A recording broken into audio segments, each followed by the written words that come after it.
ನಮಸ್ತೆ ವೀಕ್ಷಕರೇ. ಗುರುಗಳೇ, ನನ್ನ ಹುಡುಗಿ ನನಗೆ ಫೋನೇ ಮಾಡ್ತಾ ಇಲ್ಲ. ನನ್ನ ಹುಡುಗ ಬೇರೆಯವ್ರನ್ನ ಇಷ್ಟಪಟ್ಟು ಮದುವೆ ಆಗ್ತಾ ಇದ್ದಾನೆ ಗುರುಗಳೇ. ನನ್ನ ಫೋನ್ ನಂಬರ್ ಬ್ಲಾಕಿಗೆ ಹಾಕಿದ್ದಾನೆ ಗುರುಗಳೇ. ನನ್ನ ಹೆಂಡತಿ ಹೋಗಿ ತವ್ರ ಮನೆಯಲ್ಲಿ ಕುಂತಿದ್ದಾಳೆ, ಫೋನ್ ಮಾಡಿದ್ರು ಬರ್ತಾ ಇಲ್ಲ, ಮನೆಗೆ ಬರ್ತಾ ಇಲ್ಲ ಅಂತ ಟೆನ್ಷನಲ್ಲಿ ಇರ್ತೀರಿ. ತಲೆ ಕೆಡಿಸ್ಕೋಬೇಡಿ. ಇವತ್ತು ಸರಳವಾದಂಥ ಒಂದು ವಶೀಕರಣದ ತಂತ್ರವನ್ನು ತಿಳಿಸ್ಕೊಡ್ತಾರೆ. ಯಾರು ಬಿಟ್ಟೋಗಿದ್ದಾರೆ ಅವರಾಗೆ ನಿಮ್ಮ ಹತ್ರ ಬರಬೇಕು. ಒಂದು ನಿಂಬೆಹಣ್ಣು ತೊಗೊಳ್ಳಿ, ಅದು 2 ಭಾಗ ಮಾಡಿ, ಅದರ ಮೇಲೆ ಒಂದು ಭಾಗದ ಮೇಲೆ ನಿಮ್ಮ ಹೆಸರು, ಇನ್ನೊಂದು ಭಾಗದ ಮೇಲೆ ಅವ್ರ ಹೆಸರನ್ನು ಬರೆದ್ಬಿಟ್ಟು ವೀಕ್ಷಕರೇ ಸ್ವಲ್ಪ ಅಕ್ಷತೆ ಅಕ್ಕಿ ಕಾಳನ್ನು ಹಾಕಬೇಕು.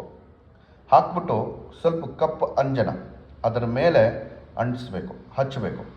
ಹಚ್ಚಿ ವೀಕ್ಷಕರೇ ನಿಮ್ಮ ಎಡಗೈಲಿ ಇಟ್ಕೊಂಡು ಈ ಮಂತ್ರ ಹೇಳಬೇಕು. ಓಂ ಕ್ಲೀಂ ವಶಂ ಕುರುಕುರು ಸ್ವಾಹ ಹೇಳಿ ಅವರು ಇರುವಂಥ ದಿಕ್ಕಿನಲ್ಲಿ ಮುಚ್ಚಿ ಅವರಾಗೆ ಫೋನ್ ಮಾಡಿ ಅವರಾಗೆ ಬಂದು ಸೇರ್ತಾರೆ.